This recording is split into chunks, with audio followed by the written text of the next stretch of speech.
오늘은 여호수아 21장 말씀을 생각을 하려고 합니다. 1절에 보시면 첫 단어가 그때에 이렇게 시작되고 있습니다. 그때가 언제일까?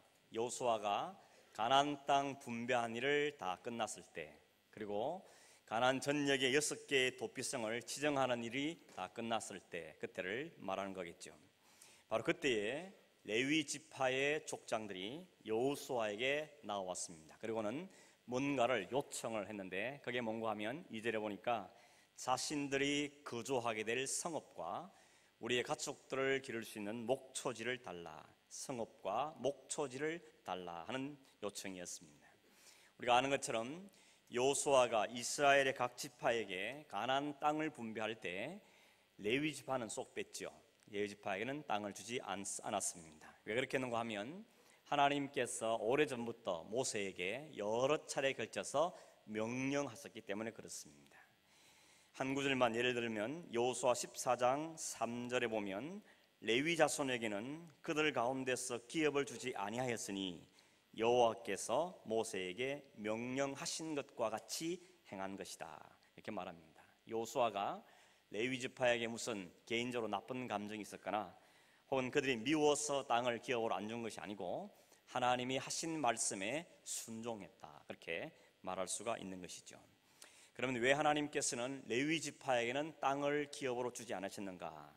그 이유도 하나님께서 여러 차례 말씀을 하셨는데, 한 구절만 읽어보면 여호수아 13장 33절에 보니까 오직 레위 지파에게는 모세가 기업을 주지 아니하였으니, 왜냐하면 이는 그들에게 말씀하신 것과 같이 이스라엘의 하나님 여호와께서 그들의 기업이 되기 때문이다, 그렇게 말합니다. 하나님께서 그들의 기업이 된다, 이 말이 무슨 말인가 하면 하나님께서 친히 레위 지파만큼은 하나님이 직접 챙기시고 그들에게 모든 걸 제공하겠다, 그런 의미를 갖고 있는 것이죠. 다른 지파들은 다 땅을 분배받았습니다. 땅을 받았다는 이야기는 스스로 땅을 경작하고 관리하고 그 땅에서 나오는 음식물을 가지고 스스로의 생계를 해결해야 된다 하는 의미가 있죠. 그러나 레위 지파는 하나님이 구별해서 오로지 성막에서, 성전에서 봉사하는 일에만 전념하도록 하고 농사를 짓거나 다른 일은 하지 않도록 하나님께서 명령하신 것이죠. 그래서 대신에 레위인들은 하나님이 직접 그들에게 먹을 것을 제공합니다.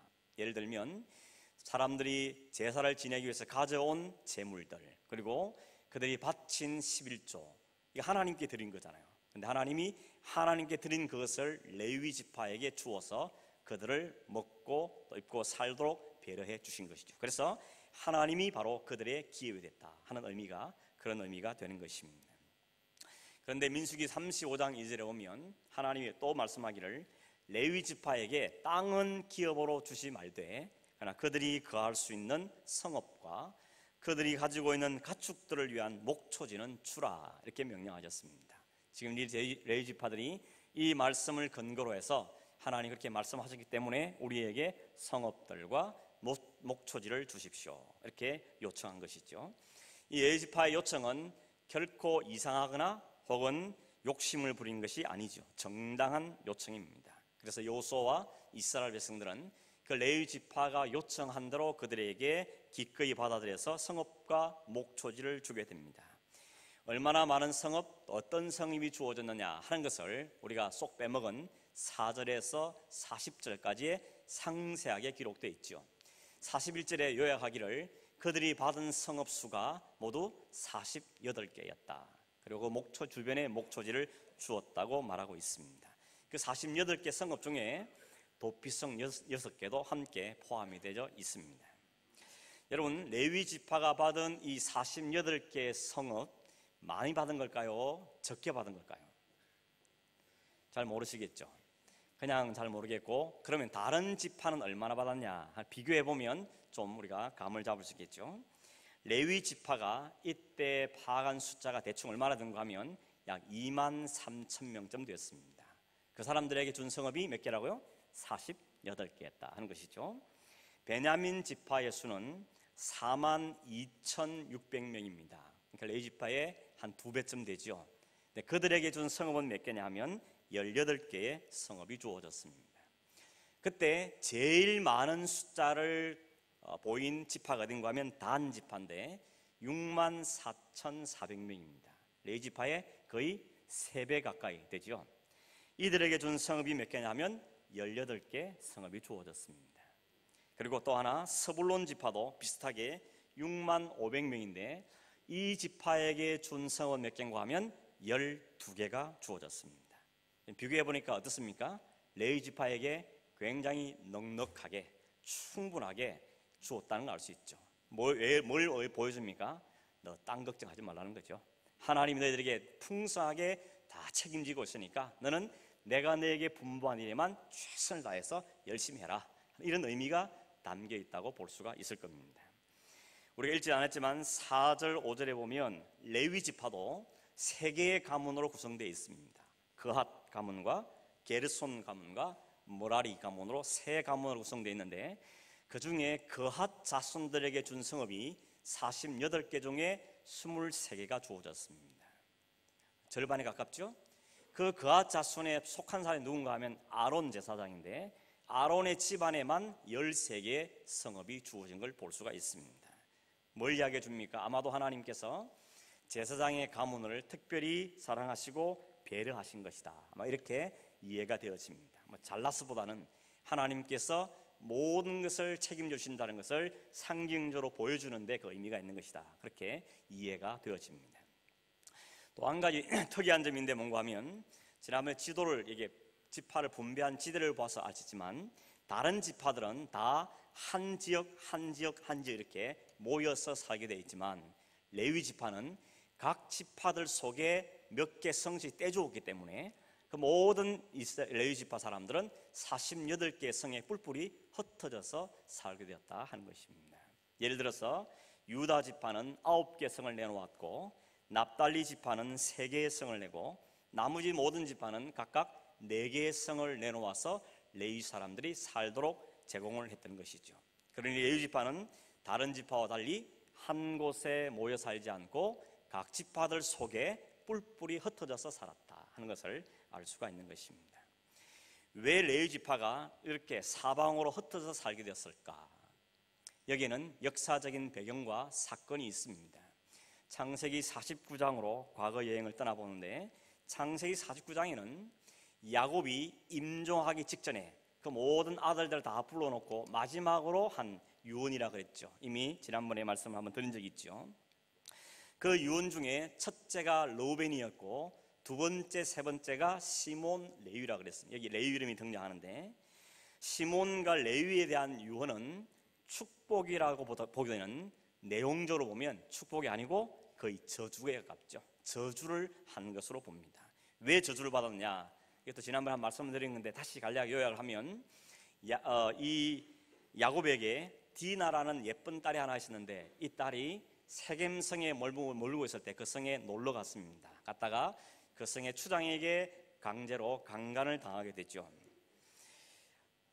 그 추장이 와서는 뻔뻔하게 와서 말하기를 내가 당신의 딸을 사랑하게 되었으니 당신의 딸을 나에게 아내로 주십시오. 그러면 우리 지파와 당신 파 서로 섞여서 서로 딸과 또 아들을 주고받으면서 함께 살면 좋지 않겠습니까? 그렇게 말했을 때 시몬과 레위가 그때 나서지요. 이렇게 말합니다. 당신네들은 할례도 안 받은 백성인데 우리는 함께 살 수가 없습니다.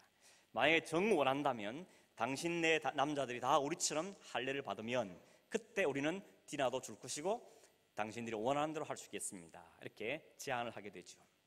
이 제안에 이 세겜성 사람 다 좋게 여기고는 모든 남자들이 한날에 할례를 받게 되어집니다. 가장 고통스러운 날, 사흘째 날 시몬과 레위가 칼을 들고 그 세겜성을 기습해서 모든 남자를 한꺼번에 다 죽여버린 것이죠. 잔인하고 무자비한 복수극이 벌어진 것입니다. 이 일 때문에 야곱은 더 이상 그 성에 살 수가 없고 그 성을 떠나서 다른 곳으로 이동하게 되어졌는데 아버지 야곱은 이 일을 마음에 평생도록 간직하고 있습니다. 그러다가 임종하기 직전에 시몬과 레위를 이야기하기를 저주를 내는 겁니다. 너희들의 한 행동은 폭력의 도구다. 너희들은 살인기계다. 그런 말하면서 너희들은 함께 모여 살지 못할 것이고 온 땅에 흩어져 살게 될 것이다. 유언을 하게 된 것입니다. 이거 보면 레위 사람 성격이 굉장히 거칠고 포악하고 성급하고 잔인하고 이런 성격의 소유자 하는 것을 우리가 알 수가 있습니다. 이들에게 내린 야곱의 저주의 내용이 어떻게 이루어졌느냐, 실제로 이스라엘의 역사를 보면 시몬 지파는 지난번 지도에 보였는데 유다 지파 안에 조금 복속이 되어서 살아가게 됩니다. 아니면 북쪽에서 흩어져서 살게 되죠. 레위 지파도 우리가 오늘 보는 것처럼 한 곳에 살지 못하고 이스라엘 전역에 흩어져 살게 되는 것이죠. 그리고 오늘 이 성경은 야곱의 그 창세기 49장의 예언이 그대로 성취되어져 가는 것을 우리에게 보여주고 있다, 그렇게 말할 수가 있는 것입니다. 여러분, 이런 야곱이 자기 아들을 저주한 모습을 보면서 이런 생각 들지 않습니까? 아니, 아버지가 돼가지고 어떻게 자식한테 이런 저주를 하고 죽을 수가 있냐. 아무리 부자간에 사이가 안 좋아도 그렇지 평소에 기분 좀 나빴더라도 마지막 죽는 순간은 어떻게 저주를 할 수 있냐, 뭐 축복은 못 하더라도 그냥 대충 넘어가시지, 이런 생각을 여러분 할 수가 있으리라 생각됩니다.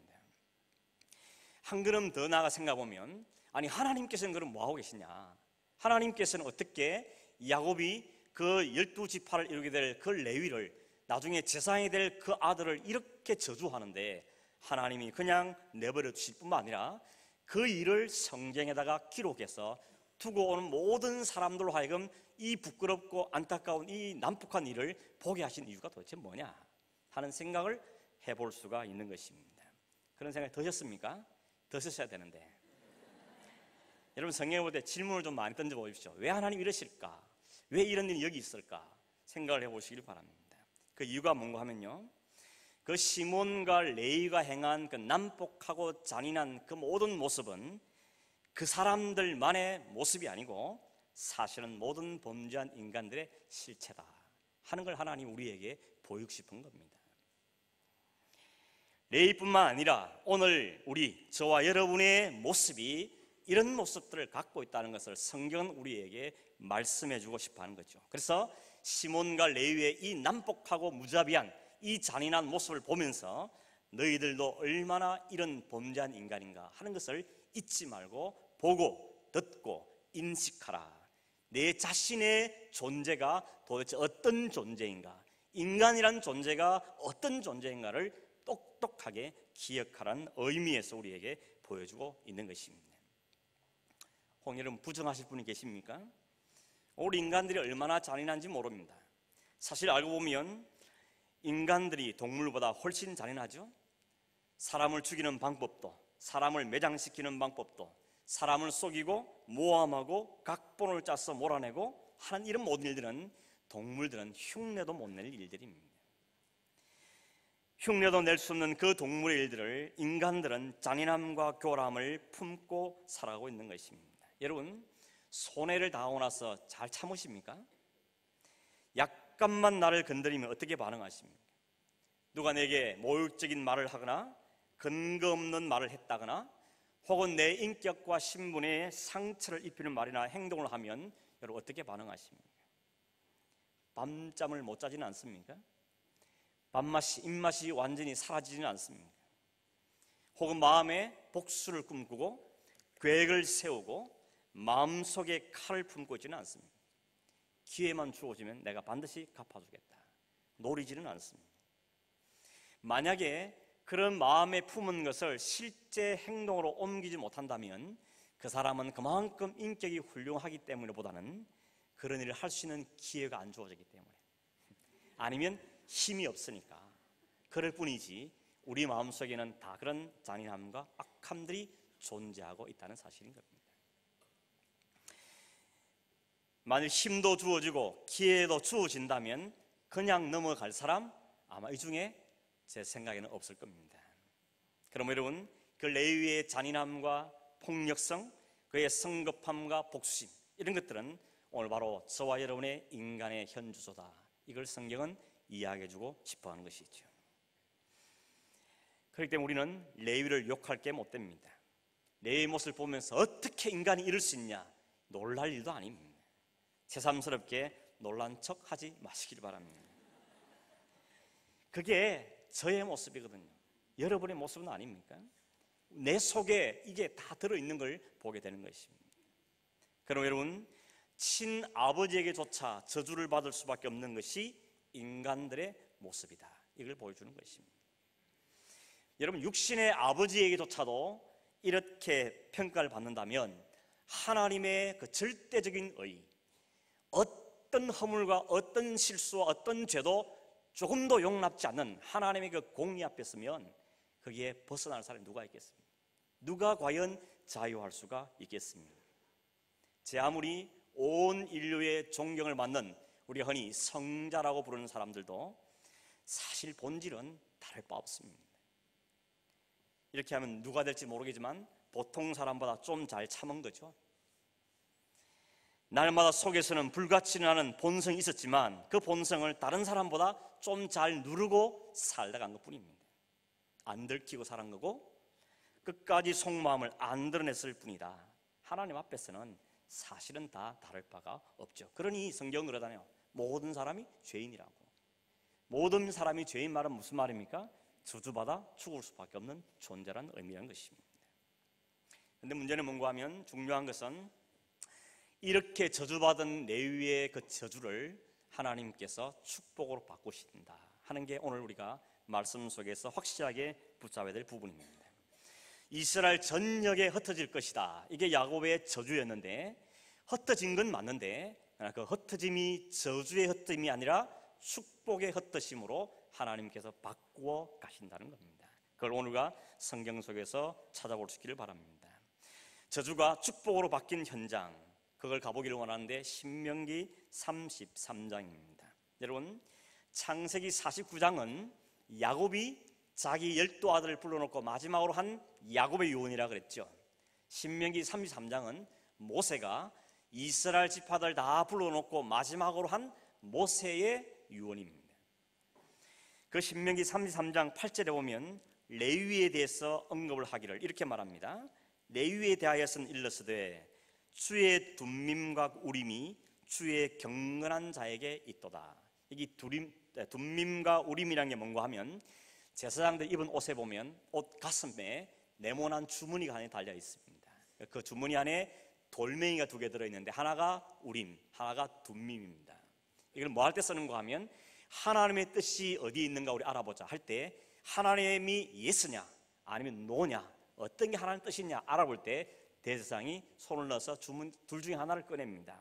하나가 나오면 yes, 하나 나오면 no, 이렇게 결정하는 데 사용했던 하나님의 제비 뽑기의 도구로 사용됐던 것이 바로 이 둠밈과 우림이라는 거죠.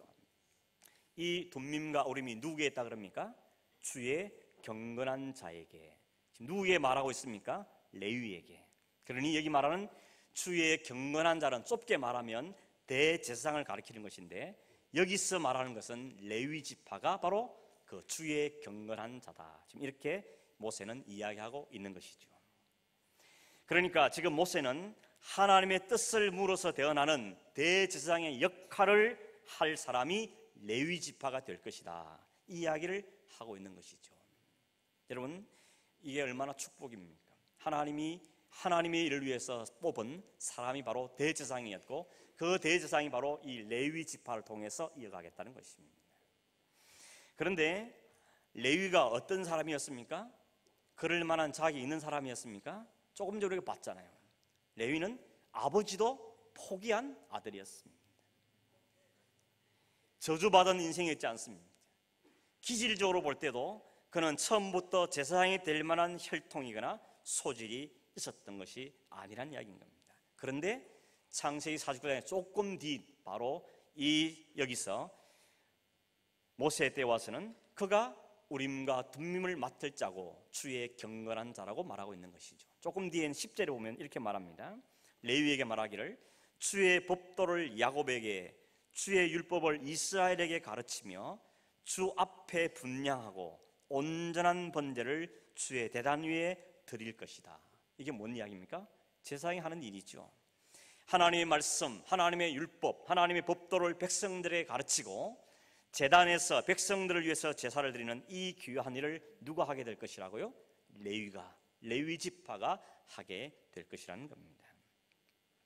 여러분, 아버지도 눈 감을 때 용서를 못한 사람이라면 이건 뭐 말 다인 거죠.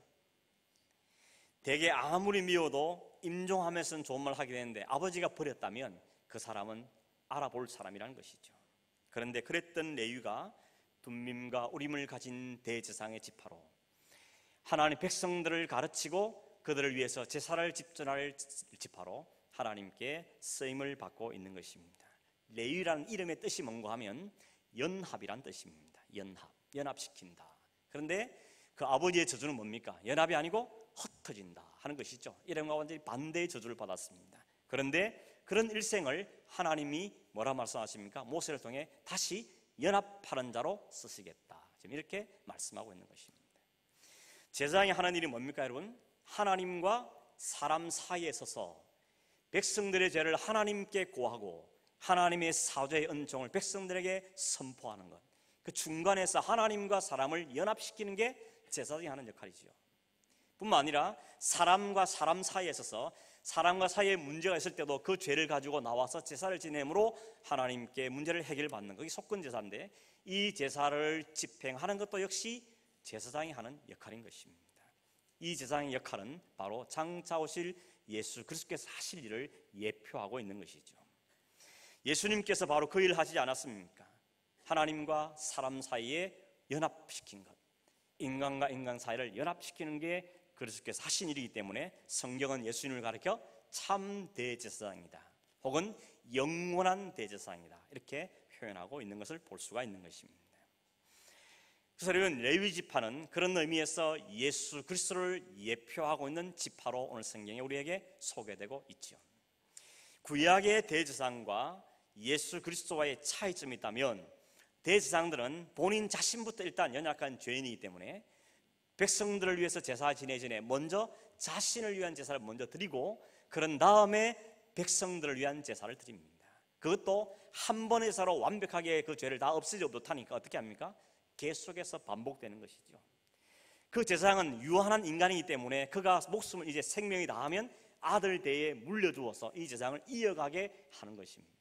그러나 영원하신 대제사신 그리스도는 어떻습니까? 자신이 친히 제물이 되셨고 단번에 완전한 제사를 다 이루신 분, 그 점에서는 차이점이 있는 것이죠. 예수님께서는 이 땅에 오셔서 하나님의 공의와 하나님의 사랑을 다 충족시키기 위해서 친히 자신이 그 일을 감당하신 대제사장이셨던 겁니다. 그러면 여러분, 이 레위의 저주가 풀리고 축복으로 바뀌는 게 언제 어떻게 이루어졌느냐 하는 걸 좀 더 구체적으로 두 가지 사건을 보려고 하는데, 첫 번째 사건은 출애굽기 32장에 있습니다. 거기에는 모세가 이스라엘 백성들 이끌고 시내산까지 갔을 때 하나님이 모세를 시내산을 불러올리죠. 올라서 뭐 했습니까? 하나님의 그 영광스러움을 경험하고 하나님이 주시는 두 개의 돌판을 가지고 내려오게 되죠. 그때 산 아래서는 뭐하고 계셨습니까? 백성들이 아론에게 와서 우리를 애굽 땅에서 인도하여 낸 신, 그 신을 만들어내라.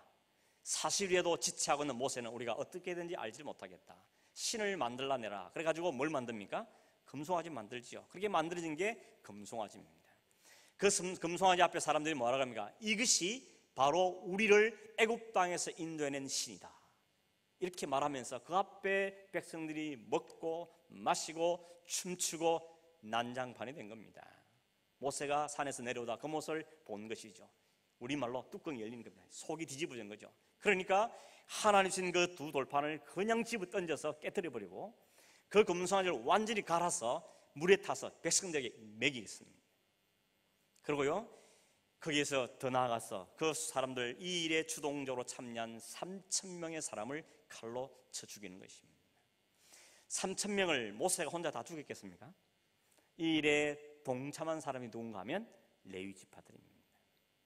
레위 지파는 하나님 앞에서 패역의 극치를 보이는 이스라엘을 심판하는데 그들이 심판의 도구로 사용되고 있습니다. 출애굽기 32장 29절에 보면 모세가 그때 그 레위 지파를 향해서 이렇게 말합니다. 각 사람이 자기의 아들과 자기의 형제를 쳤으니 오늘 여호와께 헌신하게 되었고 그가 오늘 너희에게 복을 내리실 것이다. 여러분, 그러면 이렇게 생각하는 분이 계세요.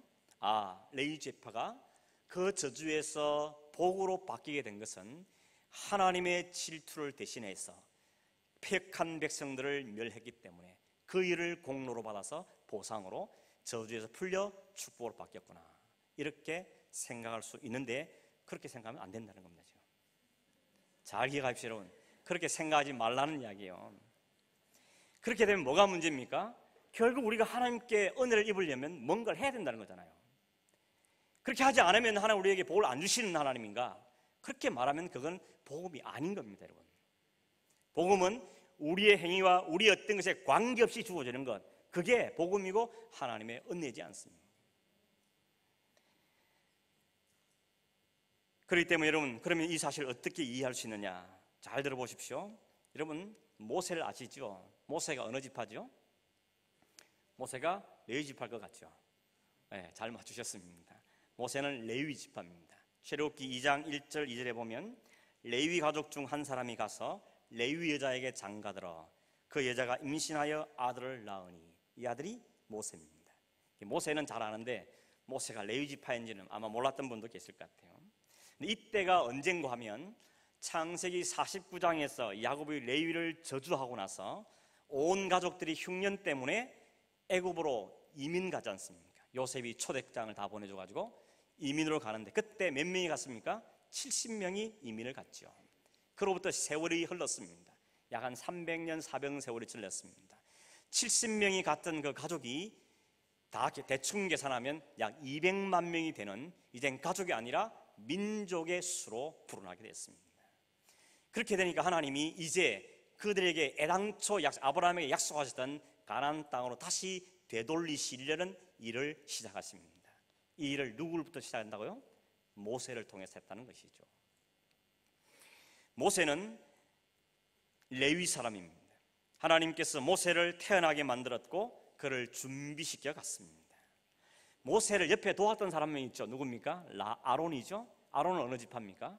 형님이니까 당연히 레위 지파죠.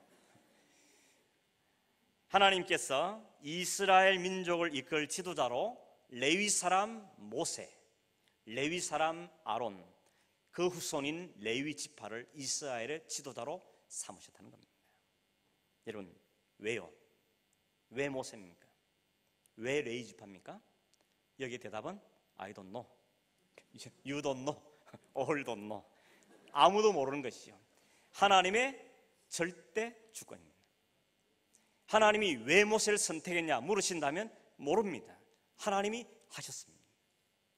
모세가 뭘 했기 때문에 선택했냐? 그렇지 않습니다. 여러분, 모세가 한 일 딱 하나 있죠. 나이 40대였을 때 민족을 위해서 뭘 해보겠다고 설치다가 쫓겨간 거, 그것밖에 한 일이 없습니다. 전부 다 하나님이 하셨습니다. 그러므로 하나님의 전적인 은혜, 하나님의 절대적인 주권으로 이루어졌다는 것이죠. 하나님이 아브라함을 부를 때도 마찬가지죠. 아브라함을 어디서 불렀습니까? 갈대아 우르에서. 왜요? 모릅니다. 하나님이 그냥 하나님 마음대로 부르셨습니다. 이스라엘 민족을 출발시키기 위해서. 우리가 얼마 전에 생각한 것처럼 유다 지파, 그 끔찍한 유다를 왜 선택했습니까? 모릅니다. 하나님이 은혜를 주셨다는 것밖에. 모두가 다 하나님의 전적인 은혜로 되는 것이지 인간의 공로, 인간의 행위의 근거를 두고 하나님이 복 주시고 안 주시를 결정하는 게 아니라는 것입니다. 여러분, 결국 이스라엘 민족은 모세와 아론의 지도를 받으면서 애굽을 떠나게 된 것이죠. 그리고 가나안 땅에 행진을 했고 출애굽기 30장에 와서 금송아지 사건이 일어나게 된 것입니다.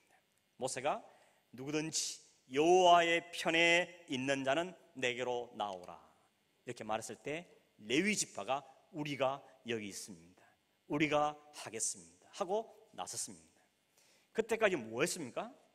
아마도 금송아지 만들고 할 때까지는 가장 소수 지파니까, 힘도 없는 약한 사람이니까, 우리가 지파 출신인 모세가 있을 때는 그래도 좀 뭔가 해볼 수 있었겠는데, 모세가 사라지고 나니까 아무것도 할 수 없으니까 저 구석에서 저러면 안 되는데 이러면서 있었던 겁니다. 근데 여러분, 기회가 주어진 것이죠. 누가 하나님 편에 설 것인가? 이 요청 앞에 레위가 우리가 하겠습니다, 반응한 겁니다. 여러분, 공로가 아니고 하나님의 부르심의 반응이라는 거예요. 하나님이 우리의 은혜를 주시면서 이 은혜에 너 어떻게 하겠냐 할 때 주여 내가 그 은혜에 반응하겠나이다. 이게 우리의 삶이라는 이야기입니다. 내가 이렇게 했으니 하나님 내게 구원을 주시고 나에게 은혜를 주십시오가 아니고, 하나님이 아무 조건 없이 우리에게 은혜를 주셨으니 하나님 그 은혜에 감사해서 내가 그 은혜에 반응하겠습니다. 이게 레위 사람들이 행동한 이유라는 것입니다. 하나님이 그 레위 지파의 반응을 보시고는 너무 마음이 흡족해서 그동안 계획해왔던 그 계획들, 앞으로 이루실 그 계획에 대해서 공개적으로 백성들 앞에 선포한 게 바로 이거 29절에 있었던 복의 내용인 것입니다. 오늘 내가 이 복을 이 지파에게 주겠다. 그때 비로소 주겠다고 결정하신 게 아니고, 이미 여러분 모세가 태어나기 전부터 하나님은 레위 지파 모세를 통하여서 일을 하겠다고 이미 결정한 바가 있지만, 그들의 반응한 그 반응에 대해서 하나님은 축복으로 그들에게 선포해 주었다는 이야기인 것입니다. 여러분 정리를 해보겠습니다. 어느 게 먼저란 이야기입니까? 레위 지파가 여호와를 예물 한 게 먼저입니까? 아니면 하나님께서 모세와 아론과 그 지파를 선택한 게 먼저입니까? 명확하게 후자가 먼저죠.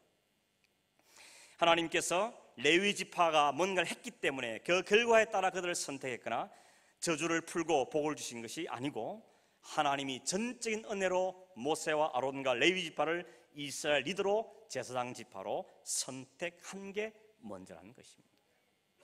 하나님께서는 모세를 부를 때, 아니 레위 가정에서 모세가 태어나게 하실 때부터 이미 레위 지파에 내는 저주를 풀고 그들을 축복의 제사장의 지파로 삼겠다고 작정하셨던 것이죠.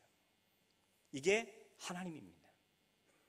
이런 하나님이 우리의 하나님이시고, 이것이 바로 하나님의 은혜라 하는 것입니다. 얼마나 여러분 감사합니까? 우리가 행위에 대해서 근거를 따지고 드시면 우리는 다 죽어요. 다 저주 아래 있는 사람들이에요.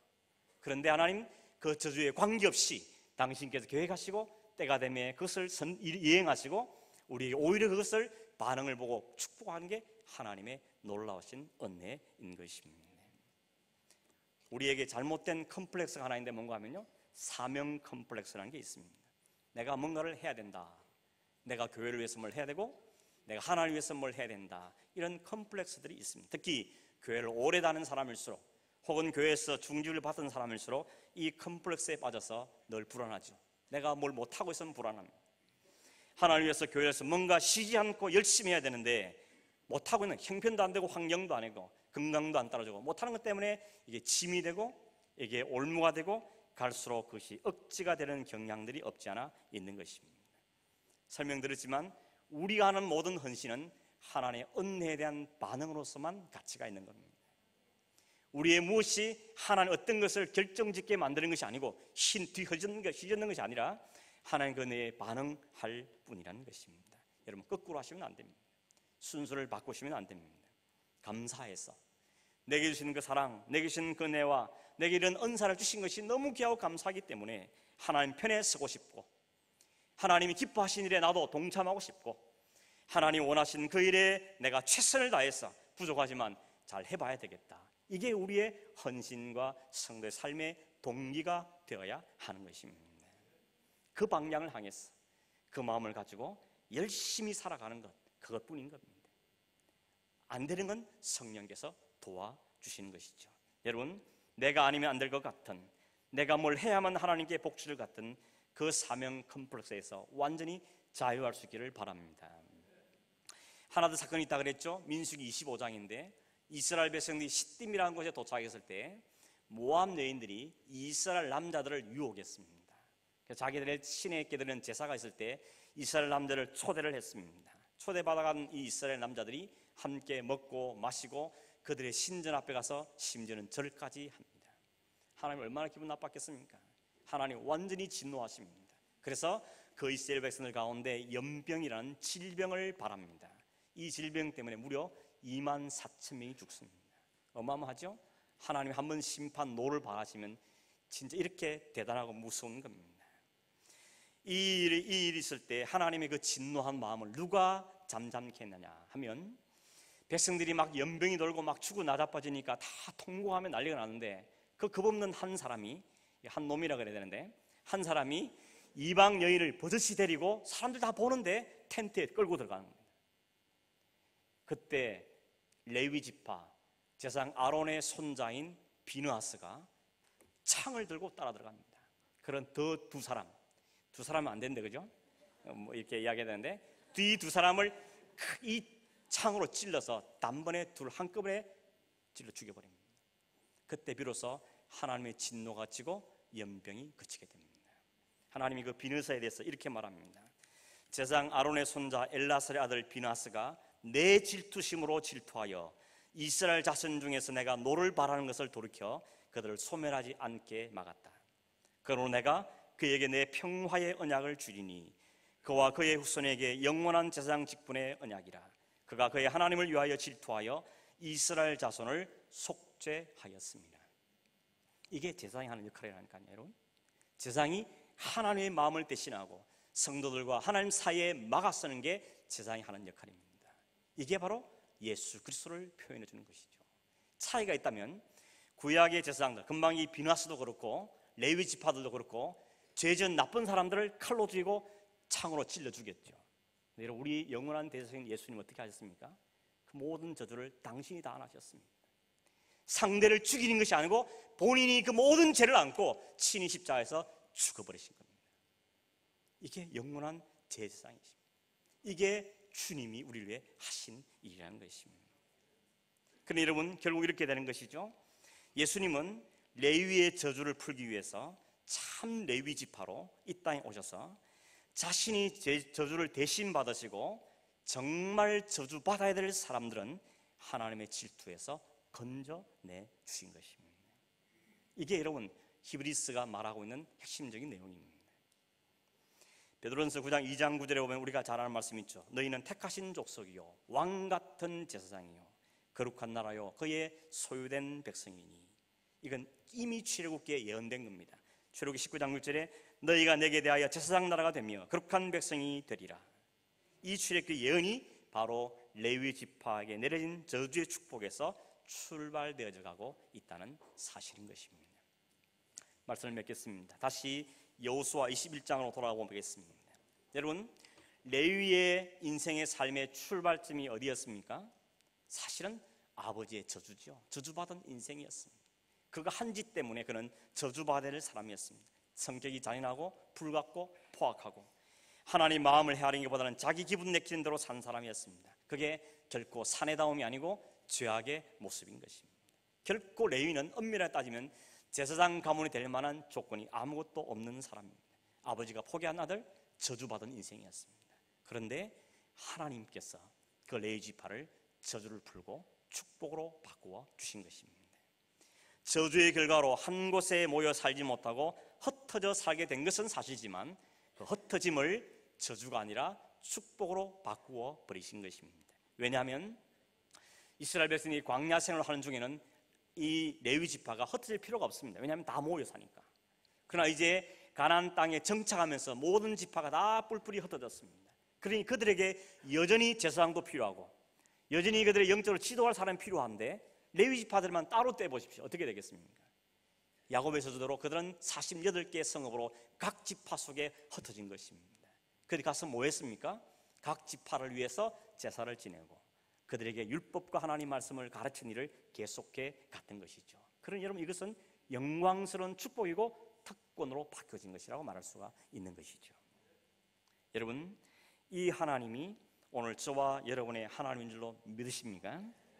죄로 인해서 저주받을 자리에 놓인 우리 인생 속에 하나님은 친히 개입해 주셨습니다. 우리를 그 저주의 자리에서 끄집어내고 저주를 풀고 오히려 축복의 대열에 서게 하신 하나님이십니다.